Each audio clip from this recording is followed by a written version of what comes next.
Okay, so how did you discover the spherical standing wave structure? I was curious. 1955, I took a course in quantum mechanics, and this was a graduate course, and I had never had any course in quantum mechanics. I assumed I was very stupid. I never understood the origin of de Broglie waves, which says that a particle goes along like this. It has a wave which is inversely proportional to its momentum. Planck's constant divided by the mass times the velocity. That's called the de Broglie wavelength because de Broglie first proposed it. And of course, de Broglie didn't know where it came from either. Nobody ever knew. But I didn't know that they didn't know. So you thought you were I just silly. thought I was stupid. I never opened my mouth in a class. 30 years later, I just kept thinking about that thing, and it just bothered me all the time. One day I was reading a book called All About Waves by a professor at Harvard. It suddenly occurred to me that there must be some kind of a complicated Doppler going on. I wrote down a few equations. I discovered that only if you have a combination of an inward wave and an outward wave do you get the de Broglie wavelengths. You're talking about a combination of an inward wave and an outward wave of two different particles. Yeah, two different particles. So you're talking about an interaction of four waves. Right. There's a particle here, a particle there. One's moving relative to the other. So there is relative motion. Therefore, if you write these equations out, you get that the de Broglie wavelength is there. And I was also amazed to discover that Einstein's increase of mass was there. All the things which happen with relative velocity showed up. And I said to myself, this is so simple. I didn't think I discovered anything. I must admit, when you tell me this, Milo, it sort of gives a shiver down my spine. Oh, yeah? Because what you're telling me is that you've united quantum theory with Einstein's special relativity. Yeah. In that one equation. Yeah, I did. That's what you're telling me, isn't it? But this seems so simple to me because these simple bits of algebra weren't all that complicated. So I says, yeah, this is a natural result. I'm sure somebody else has already found this because people investigated quantum theory and waves, and people had been using in and out waves for 30 years. They always thought they were imaginary, though, not real. I went back and I searched for 6 months, and little by little I realized nobody had ever found this. I must be the only one. But it took several months for me to realize that. When I realized it, I said, gee, I really got something. So I kept on studying and investigating it. And of course, the result is this book. This tells all of that work. We're talking about the wave structure of matter. For 3,000 years, everybody has thought that matter had to be little bits of sand, little particles, just like the Greeks thought. I think most scientists, they made sand castles on the beach. When you make a sand castle, you begin to think, well, this is the substance of which matter really is. So it's pretty hard for them to get rid of these ideas. But the truth of the matter is, all the experiments, the observations that scientists make agrees that there has to be a wave structure of matter, and only wave structure. What's wrong with the particles? They just don't fit. Why? They don't match up with the observation. There's a thing called a wave-particle duality, and it's a big puzzle. Sometimes a particle looks like a wave, or at least what people think is a particle. They all tend to look like waves if they get small enough, because they are waves. The photon, for example, energy goes from here over to here. Nobody sees it move, so they make up a particle called a photon. Never identified, and it violates all the laws of electricity and magnetism, of which it is supposed to be made, but it isn't. So this is a great puzzle created by particle notions. Nobody explains it. It just happens. This is the religion of science. Nature is like the church. If you don't understand something, you just say it happens. Nature did it that way. And you stop thinking, stop looking for answers. The mathematical physicists are perhaps the most deceptive of the lot, because they tend to pull the wool over everybody's eyes. They got all the A's in the algebra and calculus classes, and all the rest of the scientists are kind of afraid of them. So they get to make more speculation than anybody else. What people think are particles are spherical wave structures consisting of an outgoing wave combined with an in wave. Mathematicians are fairly happy with this because these are the only two possible solutions of the equations. So that part is okay. Now the center of this structure behaves just like a particle. The only problem is not many people know it yet, because not many people have investigated it. As far as I know, the only people is a guy in Australia named Jeff Hazelhurst and myself. And there's a few other people now are beginning to see it, and they're looking into it. Space. Space is the medium of these waves. Space is the thing we still know least about. Space and its character and its structure is the research forefront of the future. Just because we can't see it, because we can't put our hand on it, we conclude it's really nothing. We have a phrase, empty space. All the logic of astronomy and physics tells you that it is not empty. It is a medium for the waves that go from you to me. 10 to the minus 12. That is 1/1,000,000 of a million meters. How many wave centers make up the construction of your body? Oh my gosh. Roughly. Roughly. About 10 to the 25. That is a 1 followed by 25 zeros. How do you explain, in the space going out into our universe, where these in waves come from and where do the out waves go to? Well, at first sight, if you just consider one wave center, and you imagine it got out waves and it got in waves, you're immediately puzzled, because you say, well, gee, the out waves go on and on and on, and they get lost out there in infinity somewhere. And the in waves, you immediately say, where did they come from? But a serious mistake was to think of it all alone. You must realize that our universe is just filled with wave centers. Every hydrogen atom, this pencil, wave centers everywhere. And so wave centers, the waves go out and they interact with other wave centers. So there's a lot of exchange going on. Our out waves become their in waves because a wave is a wave. It has no tag on it saying, hello, I'm an in wave or I'm an out wave. It's just waves rippling through space. In waves, mathematically at least, have a somewhat different character than an out wave. Mm-hmm. So you simply can't switch them around. Yes, that's only relative to one particular wave center, though. Once they're flowing back out, and they can become part of the in wave of another wave center somewhere else. Right. There's also another factor, which is still mysterious, in that these waves are exponentials rather than sine waves.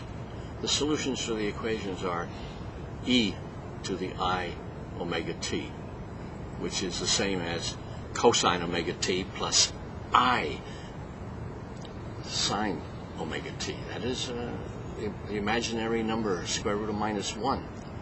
And it's not quite clear what this does to it, or how it changes the character of the wave. Well, it seems to me, if you're saying that these particles are in fact spherical standing waves with a particle effect at their wave center, that's a very obvious explanation of the particle-wave duality. Why isn't it obvious to everyone, and hasn't been obvious for the last 100 years, that this is an obvious solution to describing matter in space? I think people are just creatures of habit. people get in the habit, it's hard to change. I just had a habit of thinking of particles. And as Exactly. particles. What did Einstein think matter was in his general relativity?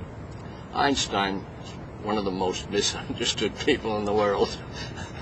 Yeah. Everybody imagines Einstein as declaring there are 4 dimensions and time goes backwards and frontwards and nothing is the way you really see it. But no, he thought carefully and logically and almost came to all the right conclusions about particles. He said they have to be expended. He realized that they have to interact with each other. You can't just say, it happens. Nature made it that way. No, he realized that they had to be spherical, have the symmetry, because there's no other symmetry that's possible. We live in a 3D universe. So what did he imagine instead of the particle? What did he think matter was?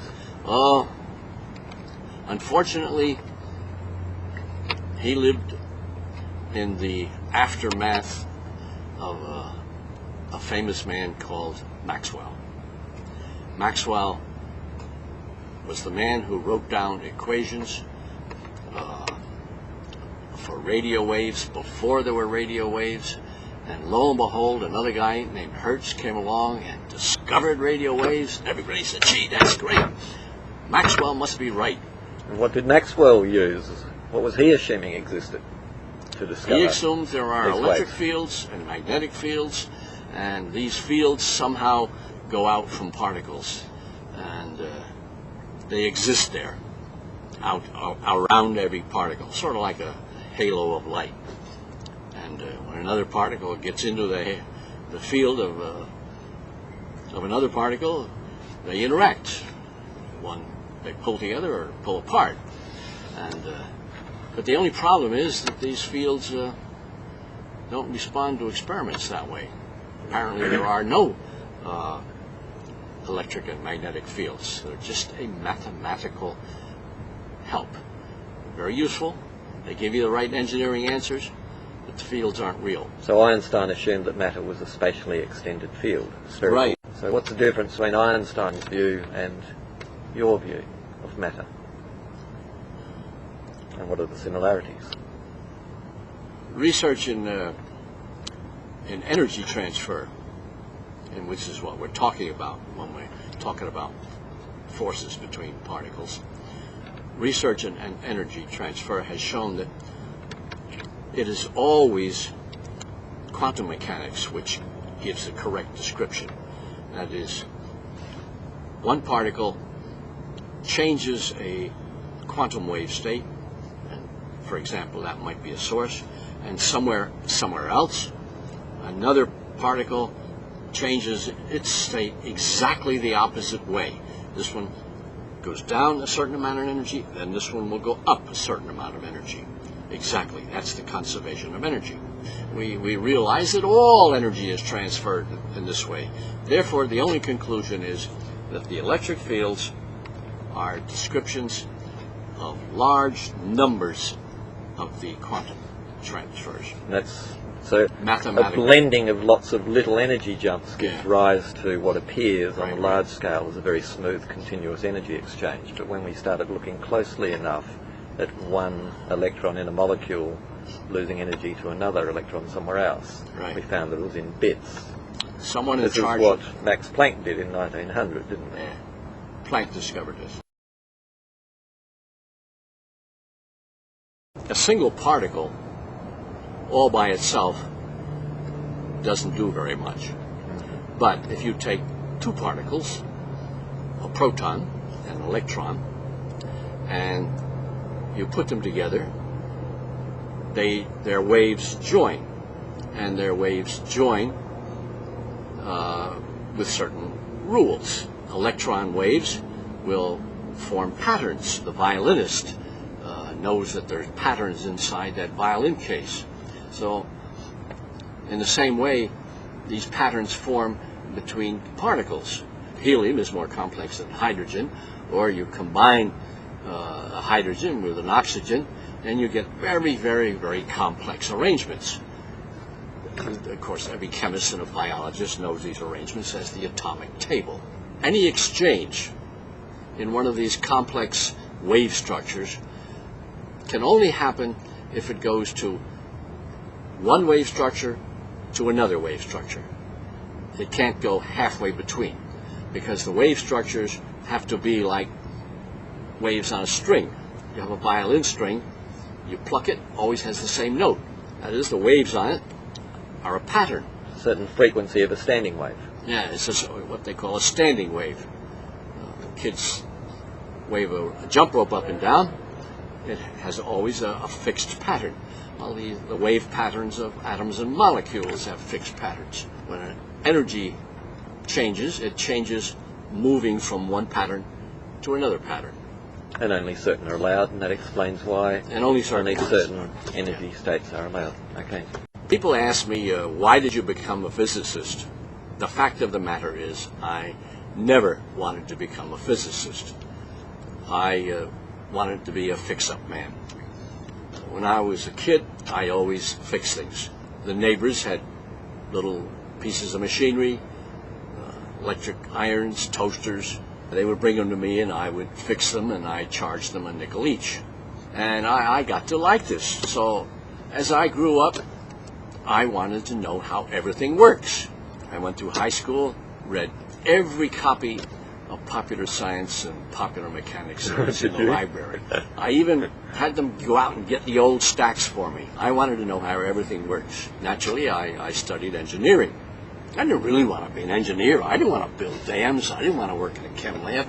I just wanted to know how to fix things. I realized that industry was making machines a lot faster than I could learn them. And it was hopeless.